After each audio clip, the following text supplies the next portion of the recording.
Hello everyone, this is RJ from Game News USA, and I've just finished watching Gamescom, analyzing Gamescom, and going over all the news and announcements we got, and I can honestly say, I wasn't very impressed. Like, this conference to me is an F, because I felt like I wasted 2 hours of my time. And I have several reasons why I didn't like this conference. Even though they did announce a lot of stuff, they didn't announce a lot of stuff that I care about. And since this is my kind of review of the conference, you know, I do want to interject some of my opinion on why I think this was a piece of trash. But I am going to go over all the announcements, and if any of you are excited for these announcements, please let me know in the comments below. Okay, so first thing I want to get out of the way is there was some needless bullshit at this conference. Like, for example, a developer got presented an environmental award. Now, I'm not meaning to get political here on this channel, but I have to tell you that presenting an environmental award at a video game, like, press conference is fucking stupid. It shouldn't belong in this kind of venue, and doesn't need to be in this kind of venue, and it artificially inflates the show. It's something that I don't want to see. It's something that most of the audience doesn't want to see. Get rid of it. Get it out of here. Next thing I want to touch on that wasn't video game related, really.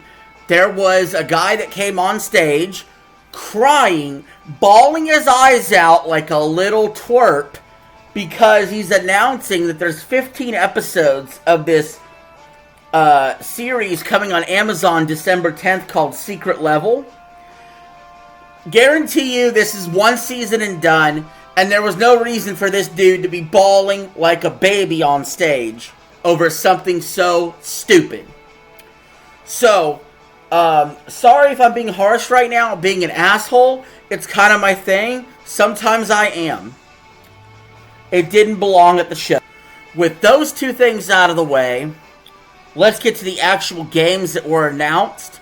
And I think the first thing they announced was probably the biggest new thing that was announced in this whole show. You literally could take this entire show, roll it up in a little ball, and throw it in the trash besides this one little announcement for the most part, because everything else felt secondary and less than compared to this announcement, and that is Borderlands 4 is coming out 2025. Now, we didn't see we saw a little teaser trailer, but we didn't see any gameplay, and I guarantee you this game is going to end up pushed to 2026. But I felt like, coming off the Borderlands movie, the plan was, we're going to have this movie come out, and then we're going to tease the game at Gamescom a few weeks later to build up good hype. The problem is, the movie sucked. The movie flopped. I went over review scores for this movie. It was awful. The Borderlands property has never been in a worse position than it is today, right now, at this moment. However, if Borderlands 4 is good, all will be forgotten and forgiven. So, that was the biggest piece of news probably to come out of it. The next biggest piece of news, Indiana Jones and the Great Circle got a release date, December 9th on Game Pass. Now, a lot of people were wondering, would they actually put Indiana Jones in December? Because that's where games go to die. Personally, I don't give a flying fuck. Release the game whenever it's ready. I like December releases. Here's the only problem. It can't really get awards for 2024 because it's releasing so late, because Keighley's little award show has to be December 12th. They can't just wait till the very end of December or early January to do these awards. And that really has a hard cutoff for a lot of games that come out past mid-November. And that's really stupid and unfair. Speaking of Keighley, he's the one that ran the show. He also runs Summer Game Fest. I was told when E3 went under, don't worry, Summer Games Fest, Gamescom, the Game Awards, they all pick up the slack for announcements and hype. Bullshit. It's Xbox presentations, PlayStation showcases, and Nintendo Directs that bring the hype. And I'll be the first one to tell you, all three of these companies have issues right now. With Nintendo, I'm very happy and excited that they always come out with good exclusives. However, they're dying for new hardware. And I'm curious to see how that goes. For PlayStation, I'm concerned because they don't show any first-party games lately, hardly. And we're waiting and waiting on first-party games for PlayStation. However, the console's selling great, and it is the default third-party device. And then that brings us to Xbox, and circling us back to Indiana Jones and the Great Circle. It's coming out December 9th for the Xbox on Game Pass, which is where you should probably play it for the cheapest place to play it. But guess what, guys? Indiana Jones and the Great Circle is also coming to PlayStation 5, early 2025. I wanted to believe the rumors weren't true, but in fact they are. Honestly, Xbox is jumping ship on their consoles. They really are. What is the point, man? If you just become a third party, and then put your first party games, or your developed games, into a Game Pass service that's cheaper than $20 a month, make it $10 or $15, and then work out a deal with PlayStation and Nintendo to put your damn service on their systems, where they're actually selling systems at this point. Because what is your reason for owning an Xbox? Can somebody tell me? I still have an Xbox One. I just play Xbox Series X Game Pass games through the cloud. Other people can play straight from the television, or an app, or their phone. What's the point of owning an actual Xbox Series X? Can somebody tell me? Especially when you have all these games that go to PC, or all these games that go to PlayStation 5. What are we doing here? And one of these other games that was announced towards the end of the show was Mafia Old Country. Now, I played Mafia on Game Pass just this morning, actually, and didn't much care for it whenever I got pulled over for driving my taxi, and I got pulled over and automatically had to get sent back to the last checkpoint. That's fucking stupid. Didn't like Mafia very much. Sorry if you don't like that opinion, but that wasn't the big wow moment to end the show, in my opinion. But I guess compared to everything else we have on this list, it's much better. Which I'm about to go through this list right now of stuff. I'll keep it as brief as I can. I don't need to make this video an hour long. So, Black Ops 6, they showed off a mission called Most Wanted. And it looked fun, it looked cool. They didn't really give us much other details. And the game's coming out October 25th. I'm excited to play Black Ops 6. But only under one condition. And this is a big condition. Stop putting all the Call of Duty games into a single launcher with Warzone. It's freaking annoying. This way you have to set up an account or something to log in. I completely just shut off Modern Warfare 3 when it tried to ask me for that bullshit. And if Black Ops 6 asked me to do the same, I'm not hanging around. I don't care. Time is short. I got other shit to do. We got Goat Simulator Remastered coming later this year on Game Pass. Not a huge fan of Goat Simulator, so I don't really care. We got Episode Aegis Persona September 10th coming to Game Pass. Whatever. Dying Light the Beast to be announced. Didn't much care for Dying Light before. Now, before you guys go rooting in the comments going, I don't like games, or I'm not a real gamer, or I'm too picky, I want you guys to get some context here. I have played thousands, if not tens of thousands of games. I've spent tens of thousands of dollars on games. I've sunk in tens of thousands of hours of my life into gaming, at least. Maybe hundreds of thousands. I don't even know. I've been gaming for 30 freaking years. And I will game on everything and anything, on any system, anytime, anywhere, any place. But here's the thing. I need stuff to cut through and grab my interest a little bit. Now, if it's on Game Pass, I'm always going to try it. I have at least tried every single game on Game Pass because I pay for the service. And some of them have been diamonds in the rough that I didn't think I would like otherwise, and I played it and enjoyed it. And there's been plenty of times where I've started a game and 15 minutes later I go, it's not for me. And that's fine. Black Myth Wukong, they announced, broke a Steam record for a single-player game with 2 million plays. That is a smack in the face to the woke ideology that IGN and others had against the game, like Screen Rant and whatnot, just showing that players will play what they want to play, and so I'm happy to see that. Here's a game I'm excited for. Dragon Ball Sparking Zero, coming out October 11th. That game looks good. I'm excited to play it again. Of course, I'm a huge fan of the anime, so no surprise there. King of Meat got announced in a weird way. It's a 4-player co-op game. Linked Banner of Spark is coming out October 22nd. That looks okay.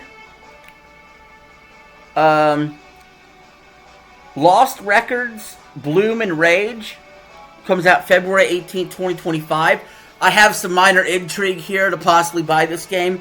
It is made from the same developers of Life is Strange. I thought at first the trailer looked boring, but it seemed like as things went on, there was a little more to it that got me a little more intrigued. So it's on my radar, for sure.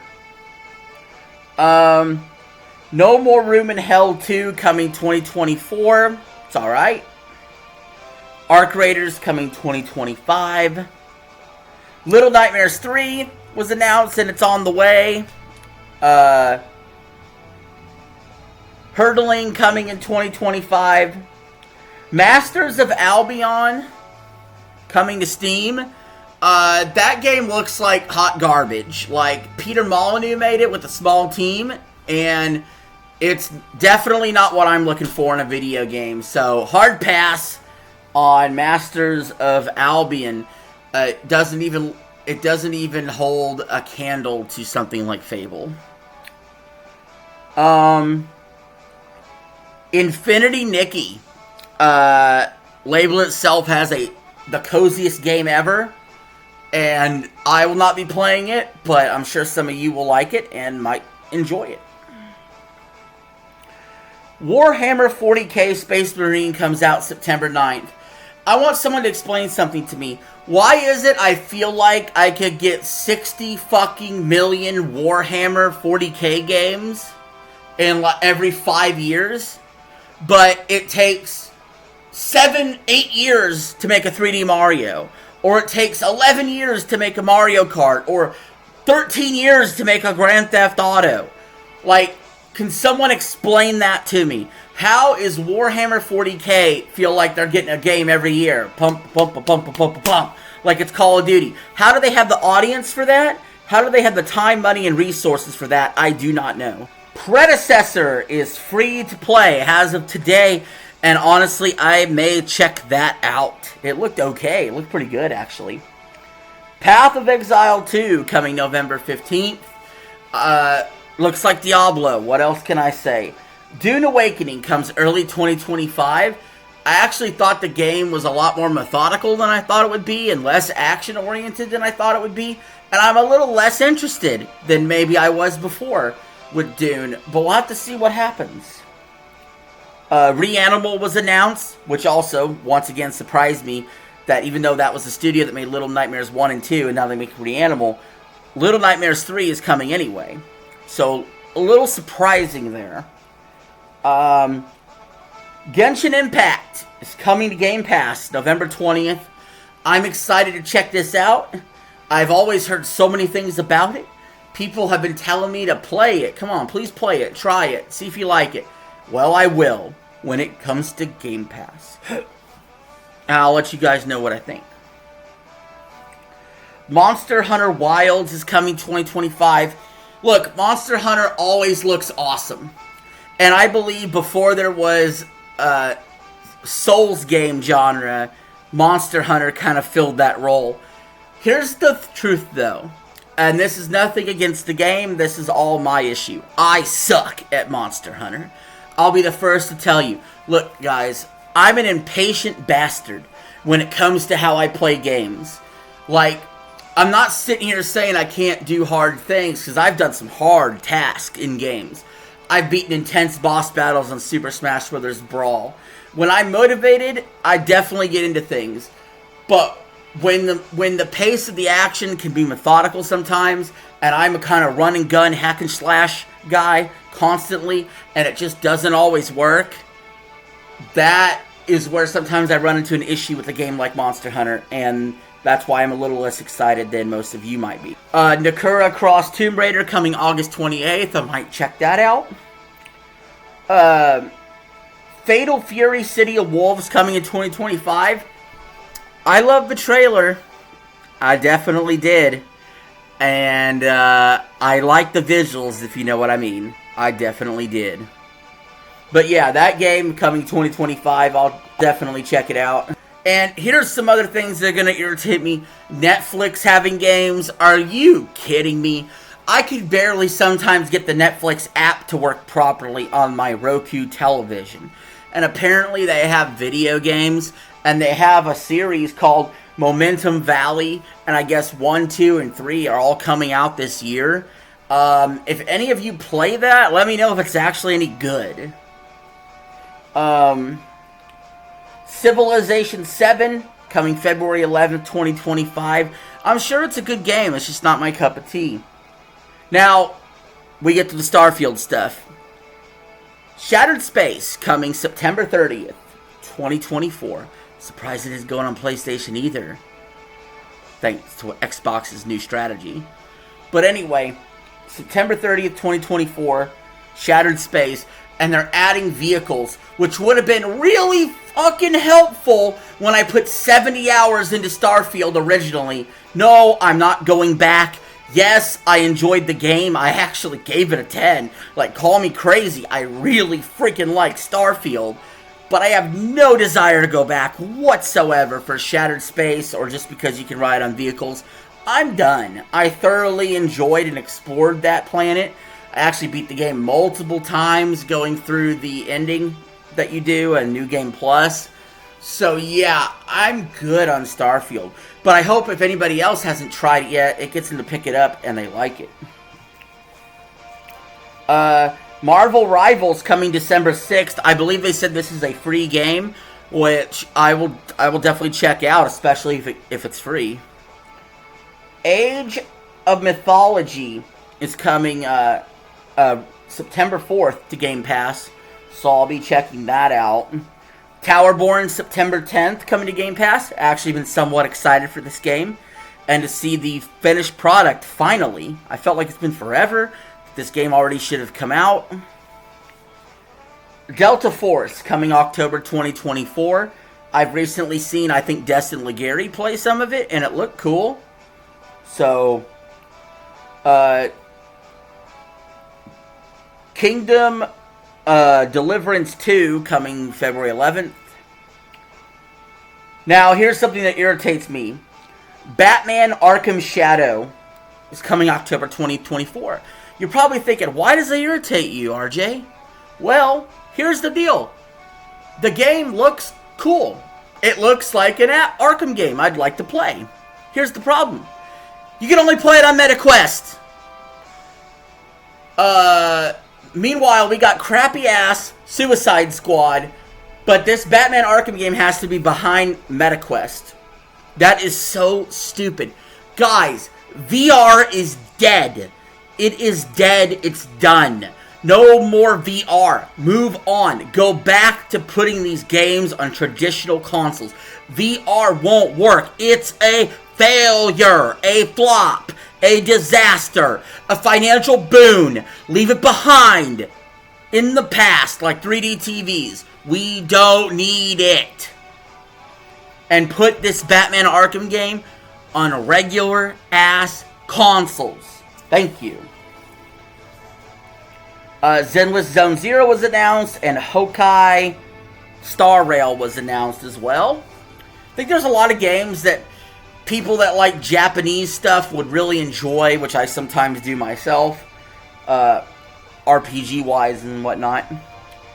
There's a Squid Game coming to Netflix.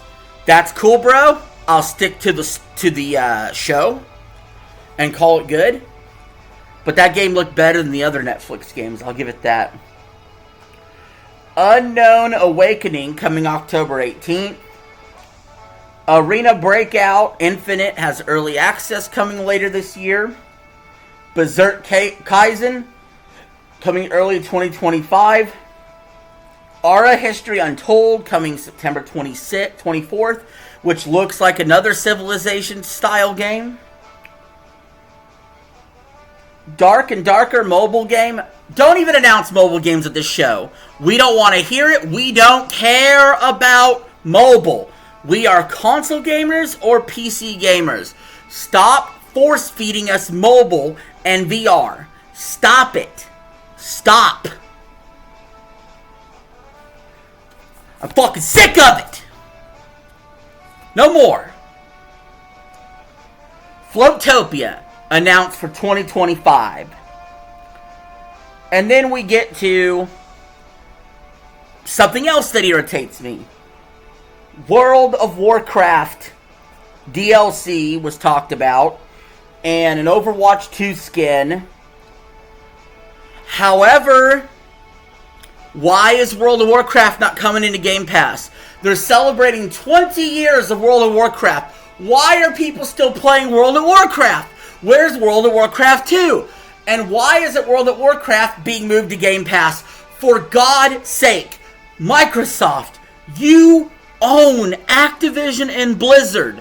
Stop barely drip feeding anything from them onto Game Pass and start dropping shit on your service. You are behind a PlayStation and Nintendo. You're getting your ass whooped. This is not the time to hold back. Lay your cards on the fucking table. Put World of Warcraft into Game Pass, for fuck's sake, before I have an aneurysm. And Diablo 4 DLC was shown off, comes out October 8th. Guys, I think that about covers everything from the Gamescom show. I hope you all enjoyed it. I hope you enjoy this video. I thank you all for watching. If I sounded really irritated and you didn't really like that, I apologize. Maybe we'll come back with a more positive video next time. Anyway, thank you all for watching. Peace. I'm out. Have a good one.